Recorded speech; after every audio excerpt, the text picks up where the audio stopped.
hormati dan yang saya banggakan, saya muliakan juga, Kiai Maman ini guru saya, termasuk sahabat saya, dan pokoknya serba saya lah. Dan selamat datang Kiai. Kita sering ketemu di Jakarta, tapi pernah ke Banten ya, dalam dialog kebangsaan dulu. Lama nggak ketemu, 2 periode dukung Jokowi ya.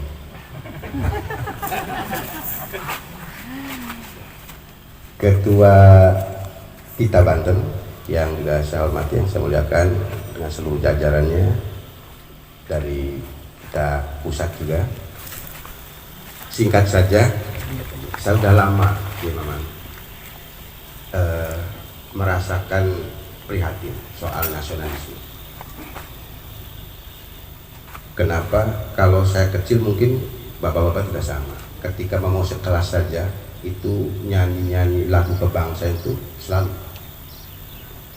Tapi memang ada negatifnya ketika pasca reformasi, itu sama sekali nggak ada. Sehingga wajar kemudian ketika saya dengan teman-teman mengadakan lomba nyanyi lagu kebangsaan nggak laku. Itu di tingkat SMA, apalagi SMP-nya. Nah, seiring perjalanan, kenapa demikian? Karena memang dunia selalu berputar dan manusia dinamis. Allah anugerahkan, Tuhan anugerahkan kepada akal manusia sehingga mampu melampaui dunia. Ketika negara-negara dulu bisa berdiri sendiri, sepertinya hari ini dan yang akan datang tidak akan pernah ada yang mandiri. Kenapa? Karena sifat mandiri itu cuma Tuhan.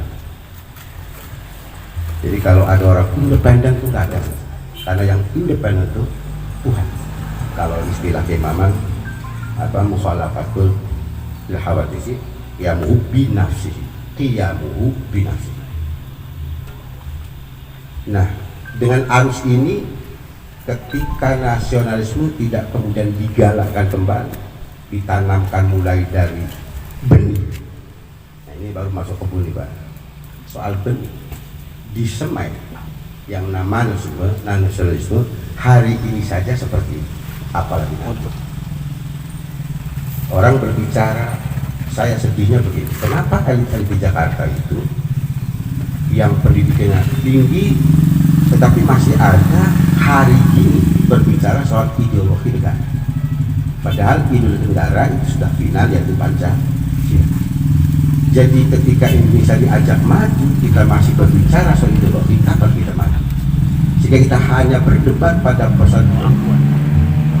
Nah, ini malah lebih penting lagi kita tanamkan semangat kebangsaan.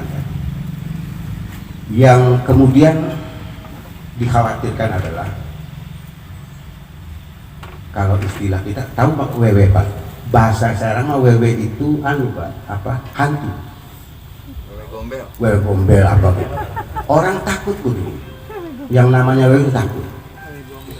Mau pergi kemana gitu, misalnya mau pacaran ini, nyamper pacar, lewatin kuburan, takut gitu.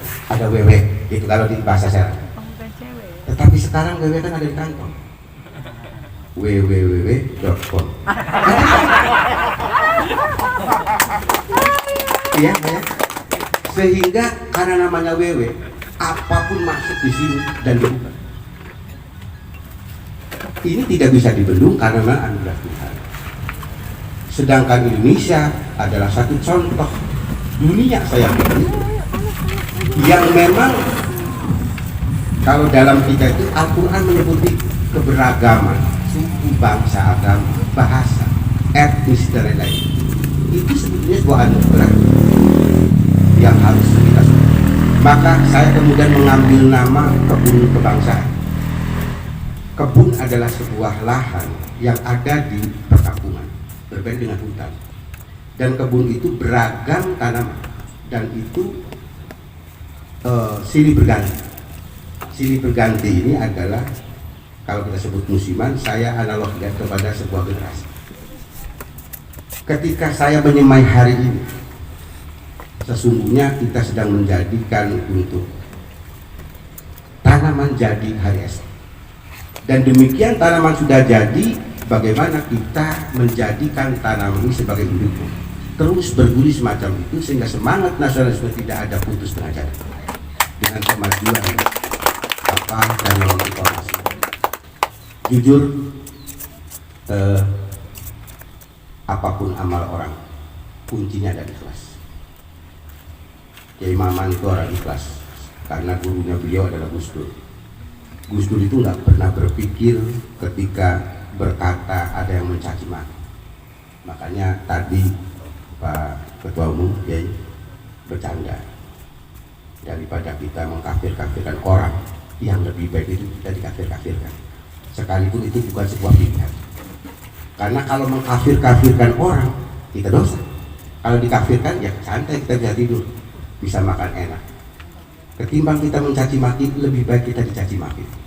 Karena perbuatan mencaci maki adalah dosa. Yang dicaci maki katanya dosanya diambilin kan itu. Jadi santai saja ketika kita dicaci maki. Makanya kenapa kebun kebangsaan? Sekali lagi berangkat dari keprihatinan.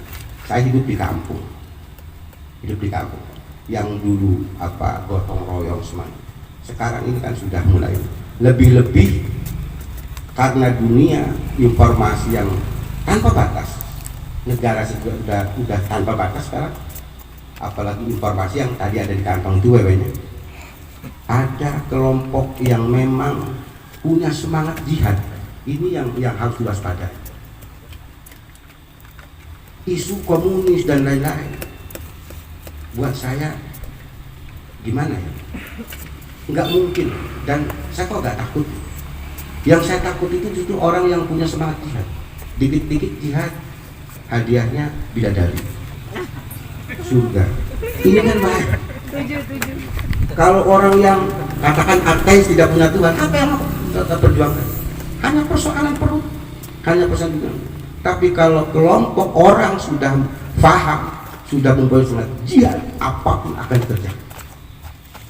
Negara dalam kondisi ini tidak boleh lemah.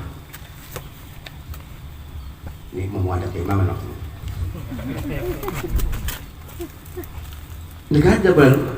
Kalau negara ini takut dengan kelompok-kelompok yang intoleran, gerakannya radikal, ini berbahaya. Kenapa? Karena tadi generasi muda memegang HP, ada WW-nya, dianggaplah gerakan radikal itu sesuatu yang sah, yang tidak apa-apa. Karena pada dasarnya generasi muda itu meniru. Oh, itu juga nggak ditangkap kok. Bang Taib juga nggak ditangkap misalnya. Ini kan menjadi presiden buruk bagi Indonesia yang akan datang. Maka kebun kebangsaan ini kita akan memperkenalkan mulai dari usia yang paling dini. Bukan hanya sekolah-sekolah formal semacam itu, tapi kita ajak bagaimana mengenali bumi pertiwi. Sebab bumi pertiwi bagi kami adalah orang tua, kedudukannya sama dengan kedudukan orang tua. Jadi kata dulu saya, kewajiban berbuat baik kepada orang tua itu harus kita tanamkan. Kenapa? Siapakah orang tua itu? Birrul walidain istilah Kiai Tabarani. Birrul walidain itu ada dua pengertian. Pertama, makna hakiki. Siapa ibu bapak kita itu?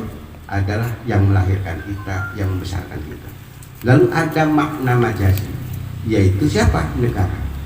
Karena negara juga sama ikut membesarkan, melahirkan dan membesarkan. Tanpa Indonesia aman, wallahu a'lam, mungkin bapak dan ibu kita tidak ketemu, jadi nggak ada saya. Tapi karena di negeri ini aman, nyaman, lahirlah Bapak, lahirlah Kiai Maman, lahirlah kita. Akhirnya kita harus menjadi Indonesia dan kita memang Indonesia. Itu saja Kiai Maman. Sekelumit soal kenapa saya namakan kebun kebangsaan. Karena kita ingin menyemai, kemudian menjadikan itu sebuah tanaman yang siap dipanen, lalu membuat benih, kemudian terus disemai dan terus sampai Indonesia ada ila yaumil qiyamah. Terima kasih. Kurang lebihnya mohon maaf. Wallahul muwaffiq ila aqwamit thoriq. Assalamualaikum warahmatullahi wabarakatuh. Terima kasih Pak Kiai Martin.